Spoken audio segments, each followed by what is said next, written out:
오늘은 시편 37편 두 번째 시간입니다.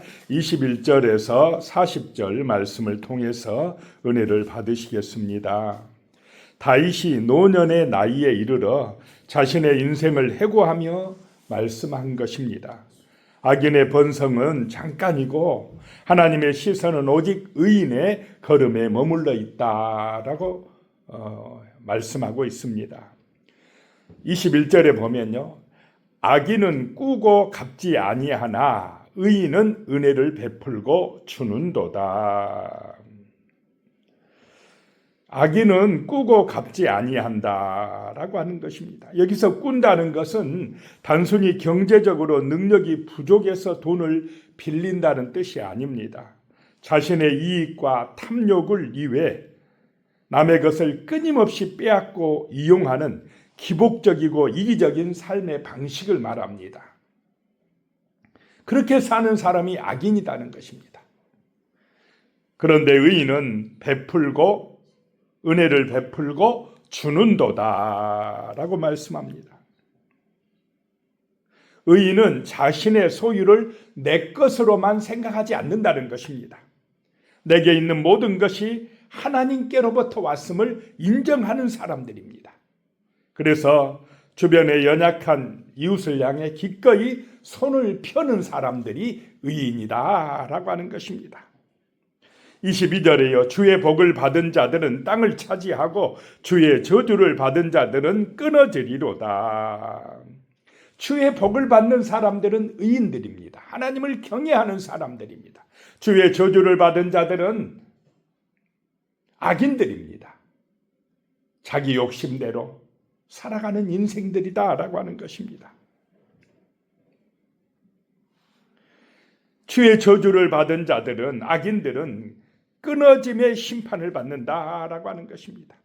여기서 끊어진다는 것은 단순히 육신의 죽음만을 의미하는 것이 아니라 생명의 근원이신 하나님과의 관계가 영원히 단절되는 것을 말합니다. 불쌍한 인생이다라고 하는 것입니다. 23절에요. 여호와께서 사람의 걸음을 정하시고 그의 길을 기뻐하시나니. 우리 인생의 걸음은 하나님이 정하신다라고 하는 것입니다. 여기서 정하신다는 말은 명하신다, 세우신다, 적절하게 하신다, 지도하신다라고 하는 의미가 있습니다.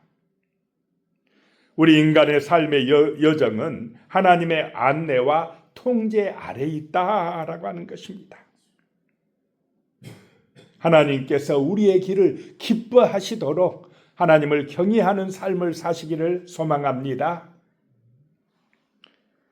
24절에요. 그는 넘어지나 아주 엎드려지지 아니함은 여호와께서 그의 손으로 붙드심이로다. 이 말씀은 의인이 죄에 빠져든다는 것이 아니라 때때로 불행해지기도 하고 실망하기도 한다는 것입니다. 넘어지나 엎드려지나 그러나 하나님께서 붙들어 주신다는 것입니다. 넘어져서 그냥 일어나지 못하는 것이 아니라 의인은 넘어졌다 할지라도 다시 일어난다는 것입니다.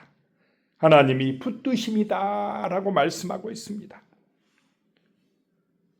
때로는 험난한 인생살이 살아갈 때에 실족하기도 하고 걱정과 염려와 두려움에 휩싸이기도 하고 낙심하기도 하지만은 그러나 그 넘어짐에서 하나님께서 붙들어 주심으로 은혜 주심으로 의인들은 다시 일어날 줄로 믿으시기 바랍니다. 25절에요. 내가 어려서부터 늙기까지 의인이 버림을 당하거나 그의 자손이 걸식함을 보지 못하였도다 라고 말씀합니다. 이제 나이가 많은 다윗이 자신의 경험에 의존하여서 지금 하는 얘기입니다. 의인이 하나님께 버림을 받거나 그의 자녀들이 구걸하는 것을 내가 결코 보지 못했다라고 하는 것입니다. 의인들은 하나님께서 축복하신다는 것입니다. 26절에 그는 종일토록 은혜를 베풀고 꾸어주니 그의 자손이 복을 받는도다. 의인은 자신만을 위해 쌓아두지 않는다라고 하는 것입니다. 이웃에게 사랑과 자비를 아낌없이 베푼다라고 하는 것입니다. 왜냐하면 자기의 소유가 누구의 것임을 인정하는 것입니까? 하나님의 것임을 인정하고 하나님 중심이기 때문에 그렇습니다. 종일토록 은혜를 베푼다, 구워준다라고 하는 것은 어쩌다 한두 번 생색 내기식으로 돕는 것이 아니라 삶의 태도 자체가 주변을 살피고 베푸는 그런 익숙한 삶이 되어 있다라고 하는 것입니다. 그러니 그의 자손들도 복을 받아 누릴 것이다 라고 말씀을 합니다. 27절에요. 악에서 떠나 선을 행하라. 그리하면 영원히 살리니 라고 말씀합니다. 악은 매력적이고 당장 눈앞에 이익을 줄 것처럼 유혹합니다. 그러니까 사람들이 거기에 빠져듭니다. 그런데 거기서 떠나서 선을 행하라 라고 말씀합니다. 악에서 떠나기만 해서 되는 게 아니라 선을 행해야만이 된다라고 하는 것입니다. 그 떠난 빈자리를 말씀에 순종하는 삶, 은혜를 베풀고 나누는 삶, 그런 선한 것으로 채워야만이 된다라고 하는 것입니다. 그리하면 영원히 살리니라고 말씀합니다. 하나님의 보호하심 속에 살아가게 된다라고 하는 것입니다. 28절에요. 여호와께서 정의를 사랑하시고 그의 성도를 버리지 아니하심이로다. 그들은 영원히 보호를 받으나 악인의 자손은 끊어지리로다. 하나님은 정의를 사랑하시고 하나님의 백성들을 버리지 아니하신다는 것입니다. 영원히 보호받는다라고 하는 것입니다. 그러나 탐욕에 빠지고 하나님을 거역하고 하는 악인들은 그의 후손이 끊어진다라고 하는 것입니다. 29절에요. 의인이 땅을 차지하며 거기서 영원히 살리로다. 구약 시대에 이스라엘 백성에게 땅은 단순히 부동산이나 재산이 아니라 하나님이 약속하신 축복이자 안전한 거처요 평화를 상징했습니다. 세상의 기준으로 보면 힘이 세고 수단과 방법을 가리지 않는 악인들이 땅을 차지할 것 같지만은 결국에는 누가 차지하느냐? 의인들이 차지한다라고 하는 것입니다. 진정한 승리자는 의인들이다라고 하는 말씀입니다. 30절에요. 의인의 입은 지혜로우며 그의 혀는 정의를 말하며 그랬습니다. 의인의 입이 지혜롭다라고 하는 것은 그 말 속에 드러나는 진지함, 정직함, 진실됨을 말합니다. 정말 이 입술이 말이 우리를 축복으로 이끄는 줄로 믿으시기 바랍니다. 원망하거나 불평하지 말고 감사하며 축복하며 정말 우리 입술에서 믿음의 말이 나오시기를 소망합니다. 31절에 그의 마음에는 하나님의 법이 있으니 그의 걸음은 실족함이 없으리로다. 의인의 마음에는 하나님의 법이 있다. 하나님의 말씀이 있다라고 하는 것입니다. 늘 하나님의 말씀을 묵상하며 그 말씀을 마음에 새기고 사니 그의 걸음이 실족하지 아니할 줄로 믿습니다. 죄의 유혹에 빠지지 않는다라고 하는 것입니다. 32절에요. 악인이 의인을 엿보아 살해할 기회를 찾으나 이 악인들은 의인들을 엿보아서 면밀히 관찰하고 응시해서 살해할 기회를 찾는다는 것입니다. 그런데 33절에 여호와는 그를 악인의 손에 버려두지 아니하시고 재판 때에도 정죄하지 아니하시리로다. 하나님께서는 악인들의 음모에 의인을 빠지게 버려두지 아니한다라고 하는 것입니다. 반드시 하나님이 개입하셔서 건져주신다는 구원의 약속입니다. 재판 때에도 정죄하지 아니하리로다 라고 하는 것은 악인들의 거짓 고소나 모함으로부터 의인을 보호해 주신다는 것입니다. 34절에요. 여호와를 바라고 그의 도를 지키라. 그리하면 내가 땅을 차지하게 하실 것이라. 악인이 끊어질 때에 내가 똑똑히 보리로다. 자, 우리의 능력은 여호와를 바라는 것인 줄로 믿습니다. 그의 도 하나님의 말씀을 지키는 것이 축복의 길이다 라고 하는 것입니다.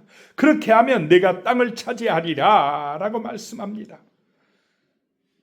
여기서 바란다는 것은 단순히 기대한다는 것이 아니라 끝까지 참고 기다리며 하나님을 바라본다는 것입니다. 35절에요. 내가 악인의 큰 세력을 본즉 그 본래 땅에 서 있는 나무 잎이 무성함과 같으니. 여기서 큰 세력은 번영하고 강한 힘을 가진 자입니다. 악인들이 본래의 땅에 서 있는 나무같이 본래의 땅에 서 있으니까 그 나무가 아주 크게 성장했다는 것입니다. 그 큰 나무같이 악인들이 큰 세력을 가지고 있지만은 36절에 보니까 내가 지나갈 때에 그는 없어졌나니 내가 찾아도 발견하지 못하였도다. 어느 날 보니까 그 큰 세력을 가진 악인이, 큰 나무 같은 악인이 없어져 버렸더라 라고 하는 것입니다. 내가 찾아도 발견하지 못했다라고 하는 것입니다.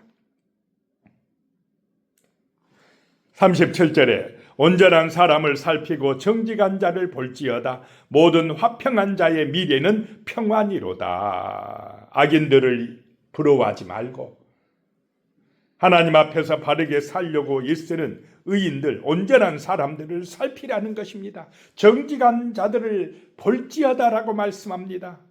그런 사람들의 미래는 평안이다, 샬롬이다 라고 하는 것입니다. 하나님을 의지함이 평안이요 영원히 사는 축복의 길이 되는 줄로 믿으시기 바랍니다. 38절에요. 범죄자들은 함께 멸망하리니 악인의 미래는 끊어질 것이나. 이 악인들은 함께 망한다는 것입니다. 미래가 없다라고 하는 것입니다. 39절에 의인들의 구원은 여호와로부터 오나니 그는 환난 때에 그들의 요새이시리로다. 의인들의 구원은 하나님으로부터 온다는 것입니다. 환난과 시험을 당할 때도 누가 요새가 되어 주신다는 것입니까? 하나님이 요새가 되어 주시어서, 피난처가 되어 주시어서 안전하다라고 하는 것입니다. 우리는 의인이 될 줄로 믿습니다. 의인은 하나님을 경외하는 사람입니다. 하나님을 의지하는 사람입니다. 하나님을 소망하며 사는 사람이 의인입니다. 40절에 여호와께서 그들을 도와 건지시되 악인들에게서 건져 구원하심은 그를 의지한 까닭이로다. 하나님께서 의인들을 도와주시는 것은, 건져주시는 것, 구원해 주시는 것은 어떻게 했기 때문입니까? 하나님을 의지하였기 때문이다 라고 하는 것입니다. 여기서 의지한 까닭이로다, 의지하였기 때문이다 라고 하는 것은 하나님께 피했다는 것입니다. 어렵고 힘들 때 피난처 대신 하나님을 의지하시고 기도하시기를 소망합니다. 그러면 하나님이 도와주시고 구원해 주신다라고 하는 것입니다. 기도하겠습니다. 하나님 아버지, 우리 앞에 두 길이 있습니다. 하나님을 떠나고 자기 욕심대로 사는 악인의 길이 있고 하나님을 의지하는 믿음의 길, 의인의 길이 있습니다. 참으로 우리는 철저하게 하나님을 바라보고 의지하고 기도하는 성도의 길, 의인의 길을 갈 수 있게 하여 주시옵소서. 예수님의 이름으로 기도드리오며 이제는 우리 주 예수 그리스도의 은혜와 하나님 아버지의 무한하신 사랑과 성령의 교통하심이 영원히 함께 하시기를 축원하옵나이다. 아멘.